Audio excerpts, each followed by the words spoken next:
What if I told you that every day, whether you realize it or not, you're making a decision that is leading you on a trajectory? If you don't make a decision to take initiative on your greatest inspiration, you are, by default, making an unconscious decision to pay the greatest price of drifting aimlessly into degenerative suffering as a consequence of your deliberate indecisiveness. So, there are decisions that we all make that either help shine the creative light of paradise, or they feed blind spots of darkness and disempowerment. So, it's essential that we tune into, that we submit ourselves to, that we yield to, that we align with the spirit of creativity. Because there's so much of the spirit of consumerism, if you can even call it a spirit, more like the parasite of consumerism. The pathogenic energy that just focuses on feeding on the material, that focuses on the illusion of scarcity and lack, and that feels unfulfilling and unsatisfying. Because there's a focus on what we can get materially. And the idea that there is a limited pie to which humanity is all fighting for. There's a limited pie of scarcity, and it's dog eat dog out there, and it's win-lose. At best, win-win. But what if there's a reality possibility of winfinity?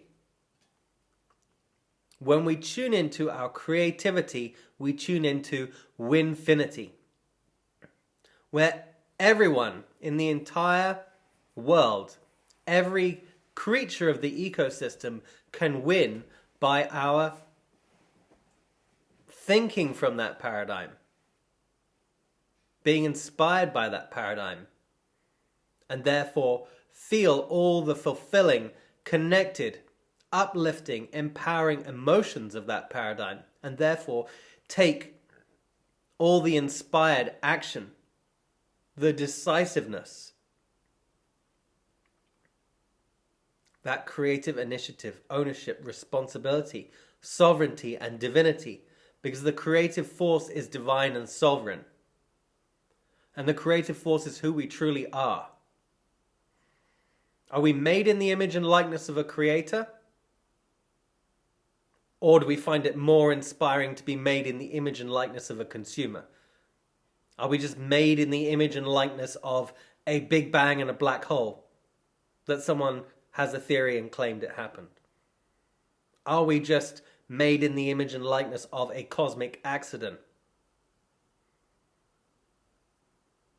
Or can we appreciate the miracle of just one cell of the human body that each of us has at least one healthy cell, or we wouldn't be here. And we're made up of 50 to 100 trillion cells. What about the divine perfection of an eye? Is that an accident? Is it just not a miracle that you can see all that you can see? A pure abundance of miracles from the lens and perspective and consciousness and whatever is seeing through your eye that is you. Whatever is animating you. Whatever has animated your ancestors since time immemorial. The miracle of being born into this world. The miracle of parenting, giving birth to the next generation of the children of the Creator and of creation, the children of paradise. Miracles abound everywhere in epic abundance. So the more we focus on these miracles of epic abundance, of which we have 50 to 100 trillion, that's just cells within our body. And each of those cells is made up of probably billions of atoms. And each of those atoms is made up of vibrating light, sound, color. The elements of air, fire, water, and earth, and the source that they come from. Can we continually live in that remembrance? Can we breathe that remembrance in every breath? And therefore animate ourselves more. Animate ourselves to make empowering decisions, to have empowering thoughts, to think empowering ideas, and have empowering beliefs, and execute, implement, take action on creative inspirations, to be in alignment with the Creator, with creativity, with creation, and allow that satisfaction and fulfillment to flow through us. Because if we don't make that decision, we will feel, instead of victorious, instead of at one with the glory of this victorious life that's been winning after winning after winning for as long as anyone can remember, that life exists, that there is just miracles abounding in nature, that there's miracles abounding within you. We either celebrate that victoriousness or we feel like a victim. We feel like an accident, a consumer. And when we think those thoughts and feel those feelings, it doesn't feel good. It feels heavy. We feel disconnected. We feel unappreciative. The more unappreciative of miracles we are, the less miracles will be apparent to appreciate. And it's a slippery slope. Because we're either appreciating, or when we're being unappreciative, ungrateful, and unthankful, essentially that is complaining. It might not be explicit moaning and groaning complaining, but it's complaining. We're either appreciating the divine perfection, a type of perfection that's not the perfection that we've been brought up to think, oh, don't be a perfectionist, perfectionism is unhealthy, oh, we're not perfect. By what standards? Yeah, by the standards of the linear mind and judgment, we're not perfect. By all that heavy, rigid, static, comparative-based perfection, we're not perfect, and nor will we want to be. But when we appreciate the omnipresence of the divine perfection, which is the omnipresence of whatever you might call it, let's just call it the omnipresence of God. The more we appreciate it, the more it grows, the more it flows, the more it glows. And the more we know that it is the case. And if we're doing the opposite, we might not be explicitly complaining, but we are complaining. We're always looking at what's wrong. Oh, yes, it could be easy to see all the things that look like they're wrong and they're tragedies and travesties in life. And we're all going to go, we've all been through them, and we all continue to go through them in our individual and collective lives. But if we always have an attitude that's asking, what is the divine perfection in this? What is the miracle in this? It starts with seeing the divine perfection and the miracle of you, of course. What is the blessing in this? What is the teaching in this? What is the gift in this? What is the remembrance in this? What is the lesson in this? What are the possibilities in this? When we tune into that vibration, it's very different. When we just focus on, oh, why is everything so unfair? Why did this have to happen to me? Why did it have to happen to this friend, that friend? Why did it have to happen to that country? Why did it have to happen to the people of the earth? We disempower ourselves. And we feel like victims, or we see that other people are victims. But we know stories of people that have been, we've all heard stories of people that have been through the worst atrocities. And there's some of the people that went through those atrocities that were looking for that divine perfection, looking for the silver lining, looking for the blessings, the miracles, the teachings, the offerings, the gifts, the realizations, the inspiration, leveraging their imagination to create an opening of more and more miracles and beauty and magnificence to flow.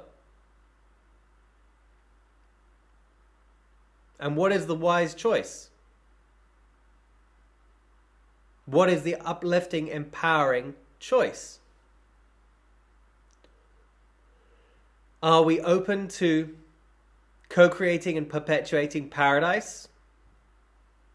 Or are we going to find more and more things to complain about, problems that are broken, things that are unfair? It's a slippery slope.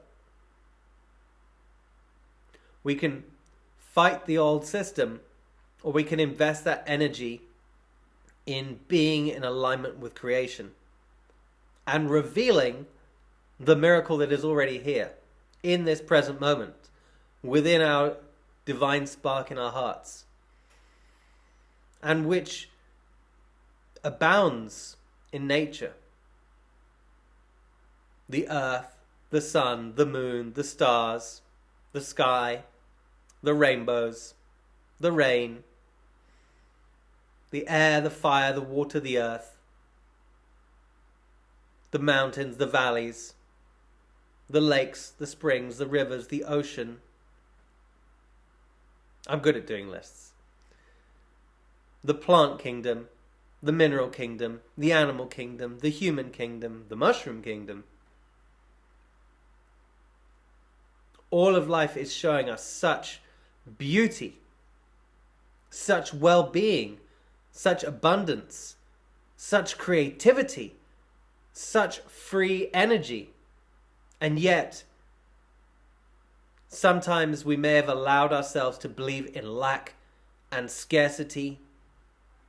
But that's not what life shows us. That's not what our heart, that's not what the soul, that's not what the divine being and essence is showing us. That's not what the creative phenomena of creation is showing us. That's not what all the most beautifully inspirational acts that every human has ever done is showing us. That's not what happens through the miracle of conceiving and birthing a child through us into this world. And yet there are some deeply entrenched stories in society, in culture, through the brainwashing apparatus of the media system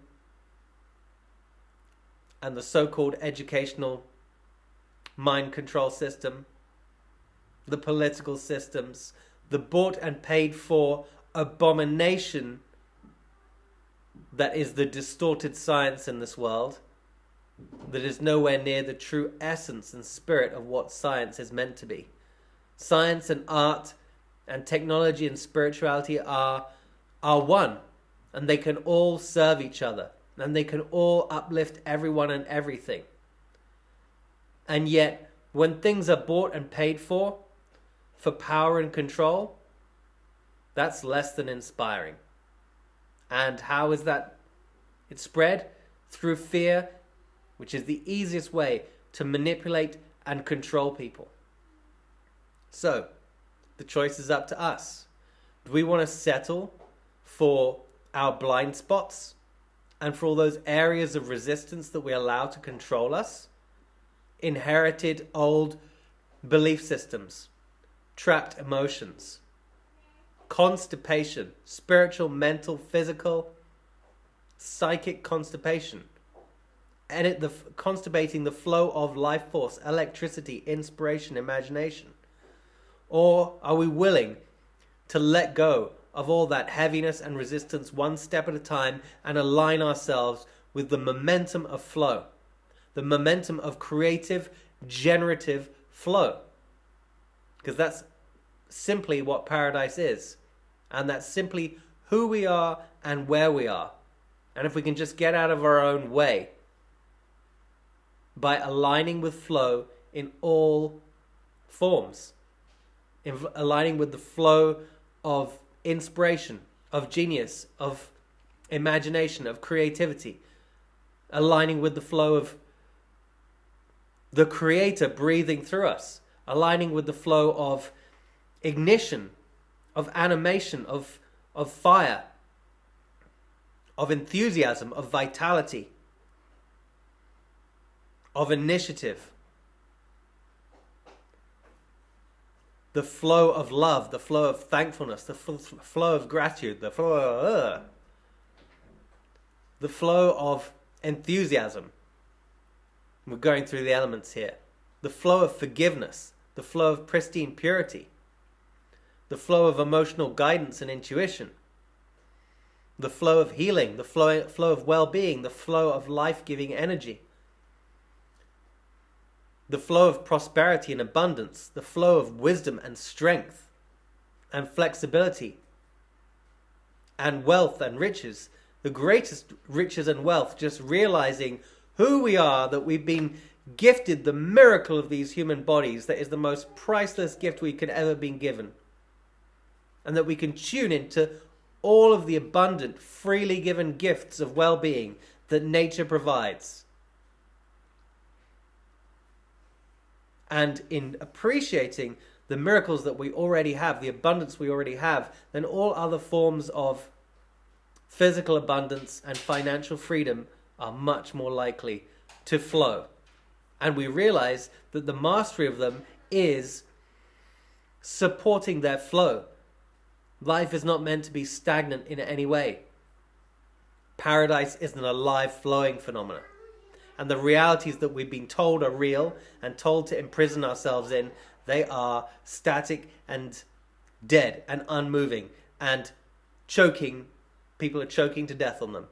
So it's up to you to make a decision right now, in this moment, to choose, to decide, to commit to focus on flowing with life with the greatest thankfulness, gratitude and appreciation and celebration, or to be in resistance to it. And each is going to lead us on a different trajectory. So I celebrate with complete confidence, faith and trust that you are potently making the greatest decision. So I'll see you on the journey somewhere. Stay tuned for the next video. Thank you for you and enjoy the greatest day in all of paradise. Stay wild. Peace.